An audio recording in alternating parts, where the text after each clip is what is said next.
Have you heard about Denmark's trump card? No, I'm not talking about the poker game. I'm talking about the country's surprising advantage over the US. Welcome back to my channel where we dive into the latest news and trends.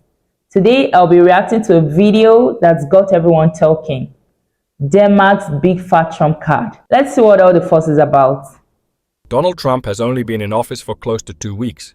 In those 2 weeks, he's not only managed to threaten NATO allies with military force and tariffs, which quite clearly didn't work last time around, he's jeopardized America's relationship with its biggest export markets and the friends that came to America's aid when it was attacked on September 11, 2001. Aides on both sides of the Atlantic say that he acted in a very aggressive manner towards Danish Prime Minister Mette Frederiksen when they spoke on the phone concerning Greenland. And while Trump is used to thinking that a woman saying no to him means yes, this clearly isn't the case with Denmark and their European allies. But all is not lost. Denmark has a big fat trump card up its sleeve.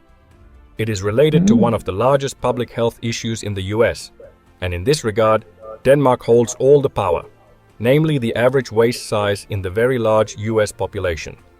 I'm Tuomas, a former officer in the Finnish Defense Forces, and today we'll look at how an American trade war with Denmark and the EU would hurt American consumers to the point of causing damage to their already on average very frail health.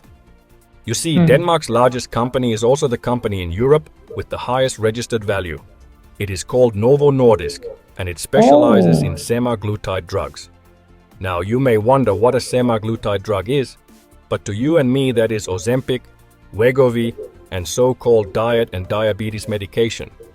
Novo, as people like to call it, sold these drugs for staggering values in the years since they invented and patented them. And in 2023, Novo's stock value was higher than Denmark's GDP in total. Wow. What made them so profitable, you may ask? The answer lies in the US and their broken food and health system. 72% of their revenue came from sales in the US, and as an American you may think that this is a good thing, as Trump can tariff these items. But it really isn't. Novo's drugs are so popular in the US because the US, on average, is one of the most obese populations on the planet, mainly caused by extremely lax food regulation and a rate of consuming processed food that is off the charts compared to most other countries. Wegovy and Ozempic used to be drugs that were given to diabetes sufferers to control insulin receptors. But in the last 5 or so years, they've become diet medication. The issue with putting a tariff on them would be that its users would have to fork up even more for an expensive drug, which in many cases keep people from becoming morbidly obese and being an overall loss for the American economy. The issue for Donald Trump. Wow, I had no idea Denmark's Novo Nordisk was a big player in the pharmaceutical industry. That really puts Trump's threat into perspective, huh? And it's astonishing to think that Donald Trump has already made such significant waves in just 2 weeks of being in office. His aggressive approach towards NATO allies and Denmark's Prime Minister is certainly causing concern. Wow. Is that at least 1 in 8 Americans have used Novo's weight loss drugs in 2024 alone. The cost for both Ozempic and Wegovy are around $1,000 a month in the US. Would the American population be okay with him increasing the costs of one of the most common drugs in the US by 20 to 25% because he has imperial ambitions in Greenland? Maybe.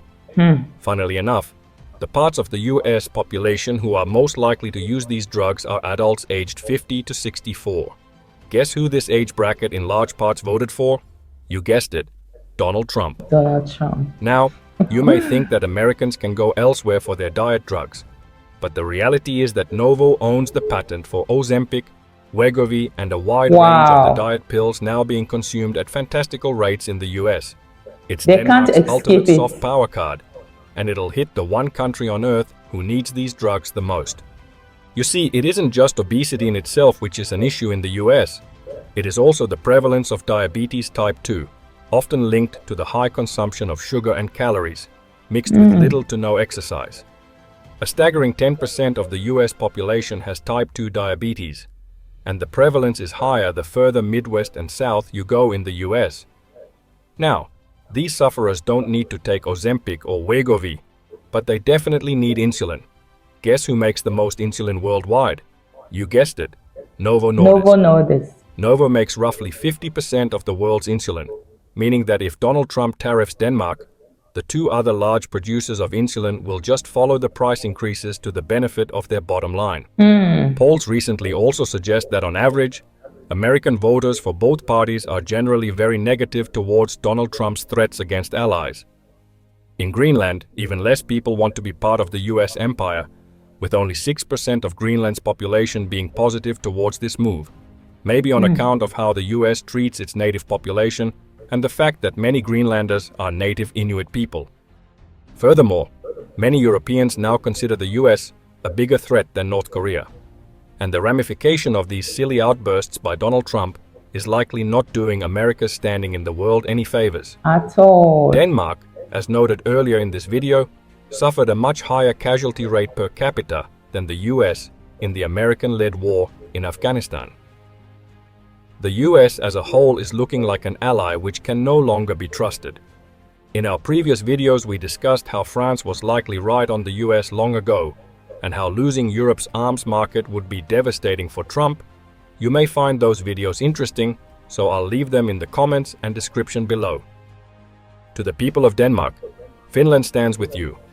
We're used to wannabe dictators threatening us all the time, and the European community has your back. I'm not surprised that the European community is standing together to support Denmark. It's clear that Donald Trump's aggressive behavior will not be tolerated. It's crazy to think that Trump's actions could ultimately hurt his own supporters, who rely on these medications for their health. His aggressive approach towards NATO allies and Denmark's Prime Minister is certainly causing concern, but what's even more intriguing is the potential impact of a trade war with Denmark and the EU on American consumers, particularly when it comes to their health. I think it's time for Trump to rethink his strategy and consider the long-term consequences of his actions. This is not just about politics, it's about people's lives.